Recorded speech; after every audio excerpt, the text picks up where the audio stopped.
வேலூர் மாவட்டம் குடியாத்தம் அருகே பரதராமி வாரச்சந்தைக்கான ஏலம் விடும்போது இரு தரப்பினரிடையே வாக்குவாதம் ஏற்பட்டு கைகலப்பாக மாறியது. கூடுதல் விவரங்களை செய்தியாளர் சேதுராமன் வழங்க கேட்கலாம். சேதுராமன், வணக்கம். விவரங்களை பதிவு பண்ணலாம். வணக்கம். வேலூர் மாவட்டம் குடியாத்தம் அடுத்த பரதராமி கிராமம் ஆந்திரா தமிழக எல்லைப் பகுதியில் உள்ளது. இங்கு வாரந்தோறும் வாரச்சந்தையானது நடைபெறுகிறது. இதில் வேலூர் மாவட்டம் மட்டுமல்லாது ஆந்திரா, கர்நாடகா உள்ளிட்ட மாவட்டங்களில் இருந்து வியாபாரிகள் வந்து செல்கின்றனர்.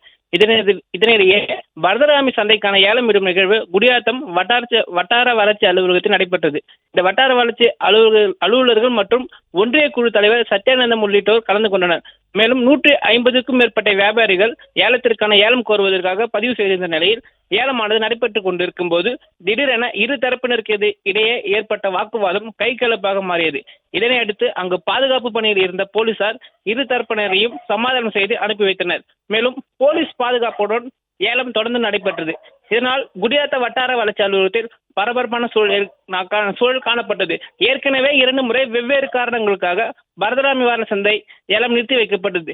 தற்போது 3வது முறையாக நடைபெற்ற ஏலத்திலும் வாக்குவாதம் ஏற்பட்ட நிலையில் ஏலமானது போலீஸ் பாதுகாப்புடன் நிறைவடைந்து 28,21,000 என மதிப்பிற்கு ஏலமானது நிறைவடைந்தது.